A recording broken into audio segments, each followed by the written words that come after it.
particular Lagos socialite recently attempted to jump into the Lagos, jump over the, what bridge is that now? Third mainland. The Third Mainland Bridge, thank you. I was even talking about the Third Mainland Bridge earlier this morning, and people had to hold her back, and even in the midst of this, you could see people conveniently, trying to record her on video. And it begs the question, why would you want to record people when they're at their lowest moment? But we'll ask a question about that later on the program. Today we're looking at extreme mental health, a need to decriminalize attempted suicide. All right, my guest today has been on this show before, but he also is back here today, Chime Asunye. He's also a lawyer and a Nigerian mental health advocate. I hope I got that correctly. Yes, you did. Thank you so much for coming on the program.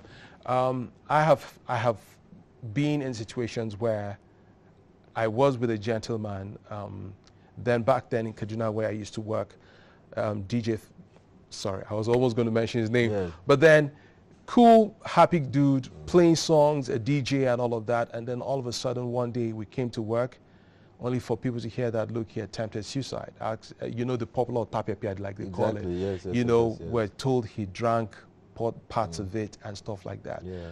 And we all ask ourselves the same question, what will lead to this? Yeah, I think there's a lot of reasons why people attempt suicide, and I think that the fact that you're starting with a male is intriguing because according to the World Health Organization, 18 in 100,000 suicide attempts are by males, which is the highest of any other region that they've surveyed. So people don't think that this is an issue that impacts individuals, but it impacts males, and males usually use more lethal means in order to commit suicide. And the thing is, you don't know what is going on with individuals outside the veneer. A lot of times they're happy, or you see them on social media smiling, etc. like that, but you don't really know what they're feeling, what they're expressing, right? Whether it's depression, whether it's anxiety, whether it's social isolation. And when you think about Nigeria in general, it is not just, most of us are actually impacted by mental health challenges. There was a study by Manny, which is one of the members of our organization. So I founded something called Nigeria Mental Health. We're the largest multidisciplinary network of stakeholders, organizations focused on psychosocial well-being in the country. And one of our member organizations, Manny, did a survey with the Africa Polling Institute, and they found that almost 75% of Nigerians are experiencing some sort of acute anxiety. And that shouldn't surprise people when you think about the macroeconomic challenges that people are facing, the inflation. Some people are still facing election anxiety if your candidate won or lost. Some people are facing issues with body dysmorphia and social media. So I think that it's incumbent on us to really check in on our friends and family and have real conversations outside of what have you eaten today? Or are you, we need to be asking, are you okay? Genuinely. And we can do this not just because they're outwardly expressing some sort of isolation, but just to check in, really check in. Are you doing okay? I really want to know, how's your mental health? I think it's okay for people to talk about it. And the more we have these kind of conversations, the more comfortable people feel discussing their mental health challenges. And so I'm really glad this month is focused on National Suicide Prevention Day, which is on the 10th. But which is in general, tomorrow. which is tomorrow. But also the whole month is focused on suicide awareness prevention, because we can't have people attempting suicide here in this country. We need to know that there's avenues, there's crisis hotlines, there's people you can talk to, so we can make sure that individuals ultimately get the help they need. All right, speaking directly to the topic of conversation, we've seen situations where, particularly in traditional setup, we're cultural people, and then when a family member or an individual attempts suicide or perhaps ends up taking his or her life, you find a situation where people look at that situation as though it was a taboo, term it a taboo of some sort, and they tend to alienate that family, or nobody wants to talk about that particular individual, or even what led to that situation in the first instance. How do we start correcting that mindset, first of all, before we go into other areas? So there's many barriers to mental health and suicide challenges. One, as you mentioned, is the stigma around it.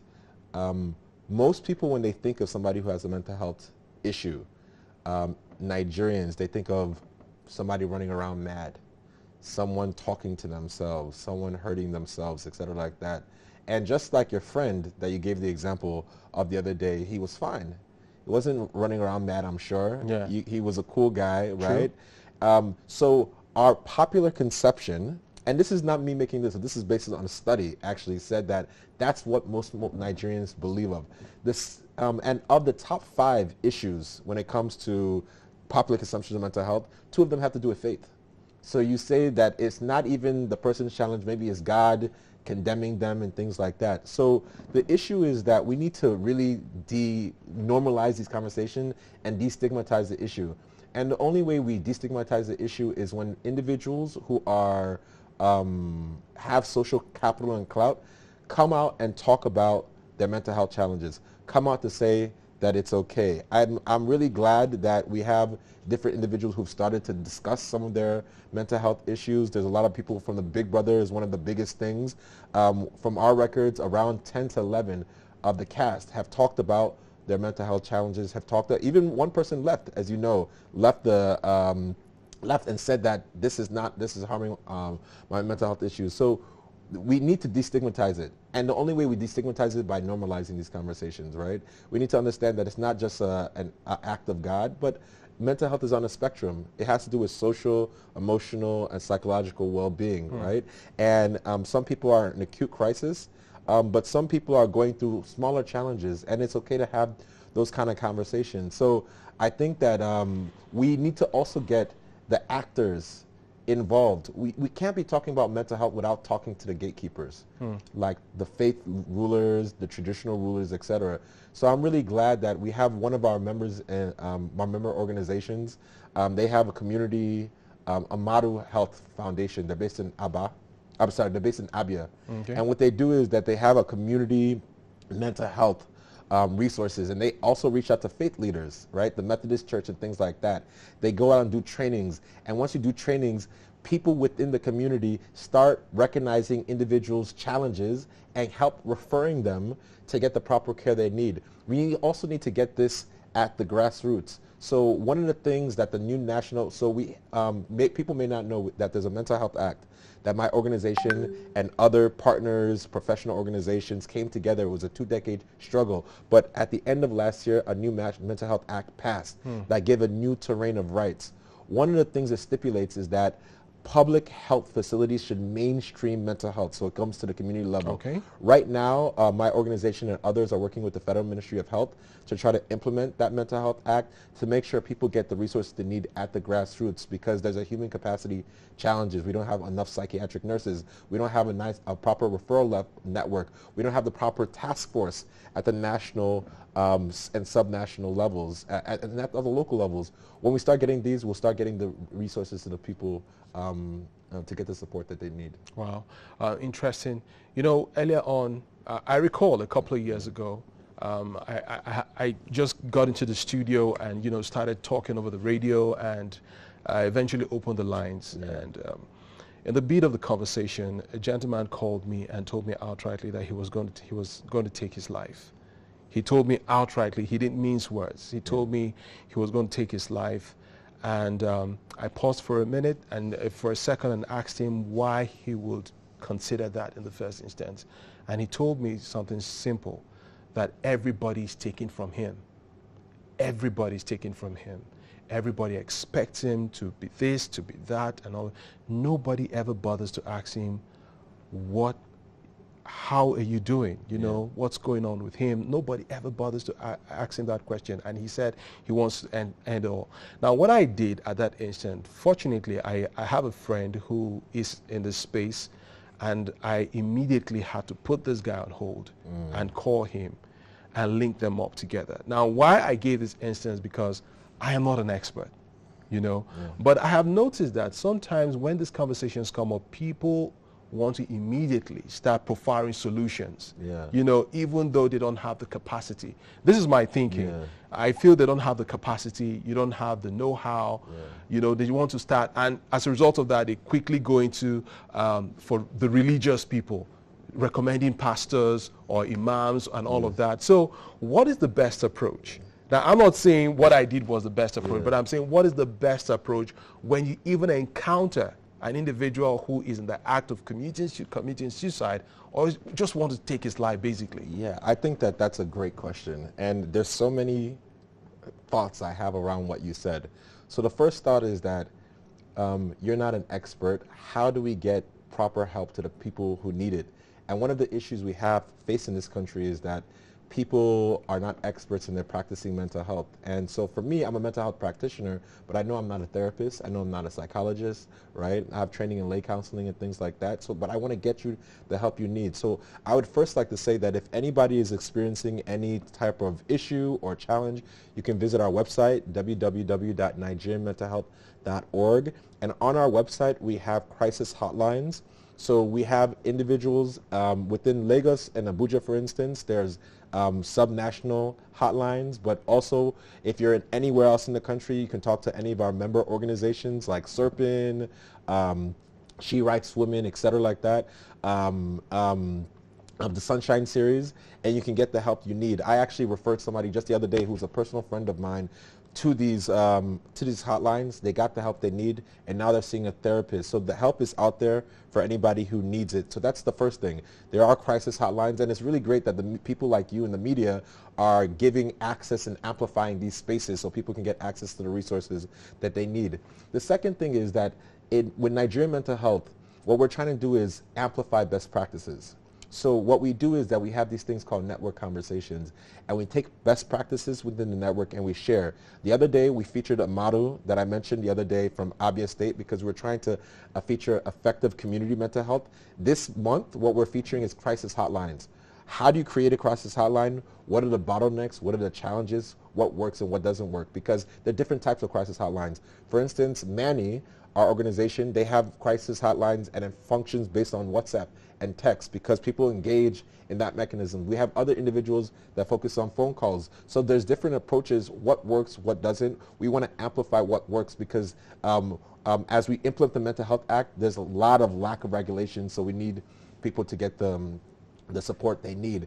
And then the third thing is that I think it's incumbent of, there's programs out there, right? Where you can get mental health first aid training, where you can, and that is practice out there. So I think that we are trying to give more opportunities to the public to do some of these mental health trainings. So if they, again, follow us on our website, when we do one of these trainings, you can get the kind of training you need. But I think it's important to refer people to professionals to get the help they need, refer people to crisis hotlines to get the help they need. And then the final thought I have on this is that one of the challenges is people do not want to talk about suicidal ideation, suicidal behaviors. And reason that they don't want to talk about it is because it's currently criminalized. People may not know this, but according to the Criminal and Penal Code, attempted suicide is illegal. So that means that when you have someone in crisis and they need support and they need care, what do? You don't give them the support they need as a public health issue, you detain them. Some people, that's even worse for them, right? Shouldn't you get them to your families? Shouldn't you get them to friends? Shouldn't you approach them in a very safe manner? You have in the West, they don't even have police officers approach something like that. They want social workers because some security forces may not have that kind of training. So one of the things that we're having is a suicide decriminalization policy brief launch in September 28th. Online, people can log on and register on the website. It's virtual. And we're going to launch some of the rationale for why suicide should be decriminalized. And then the final thing I was going to say is that we need to get, if you don't know what you're doing, you're going to risk making the situation work. So you mentioned prayers and imams and things like that. A lot of what people do because they feel like it's a spiritual issue, is that they say, Pastor, please look. Or they take them to a prayer house. And I'm not condemning these actions, right? Yeah. People are doing what they think is right. But a prayer house might say we need to fast. And so you may fast for a month, and the person may become more subdued. But they're not becoming more subdued because their psychological vulnerabilities are decreasing, but because they're hungry. They're tired, right? And so it's because of a lack of energy. So you think so as soon as they stop the fasting, all the normal symptoms come up. So if we do not train some of these gatekeepers to understand, identify, and refer, then people are not going to get the help they need. And so people need to be trained. People need to be supported, and people really need to think that mental health is okay and identify some of the correct issues. All right, so before we wrap up, I'm extending yet another open invitation to you, so we can talk about this a bit more on Tuesday within the week. Is that okay with you? That's certainly okay. We need to get this information out there, and I hope people show up to the suicide decriminalization issue, because people don't know that currently not only is attempted suicide an issue, but we have challenges of its imperialists, like as a British colonial law. People don't know that. People don't know that the act, there was an assessment done based on BMJ, and it found that countries that have suicide criminalized, it actually increases suicide rates amongst women. So there's a gendered impact to it. If you become arrested and detained, it goes on your record, so you're stigmatized, you're deprived job opportunities, which is really bad, and it contravenes the spirit of the Mental Health Act. The reason why there's a Mental Health Act is so people can engage in help, and they can get the help that they need. If you have another regulation that's saying that you want to get the help you need, but you'll be detained, it prevents help-seeking behavior, and that's not Chime Esonye saying it. The World Health Organization also says it, and it's against global best practices. Nigeria is only one in around 20 countries on the world that still have attempted suicide criminalized. And if you look at it, in the 19th century, a lot of countries had it based on British colonial imperialist system, but many of them have wrapped up. So we should follow these global best practices and make sure we decriminalize attempted suicide. It's bad public health policy, it's black feminist policy, and it's bad for this country. So I'm going to ask you this very quickly, maybe on a lighter note. Nothing about suicide is on a lighter note, but then on a lighter note, sometimes you see people who are emotionally entangled with, with people, perhaps out of a broken heart, they decide that, look, I'm going to end it all. Or perhaps the guy who perhaps must have gone into a deal, invested a whole lot of money, and then he loses it at the end of the day. Or the proverbial, the normal example people will use, that the Igbo man with his container on the high sea, and then he loses all of that, and the next thing he resorts to is suicide. When you see things like that, when people resort to suicide as an escape means in an instant, no one would have ever told that was suicidal, or he or she had displayed suicidal tendencies. I mean, how do we even start addressing issues like that quickly before we wrap up? Two things I'll say quickly. The first thing is that people think that suicide just affects themselves. It doesn't. It affects your family, your friends.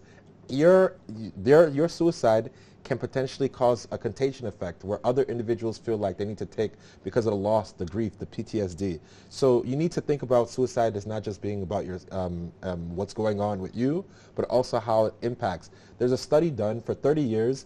People thought that suicide only impacted 6 people.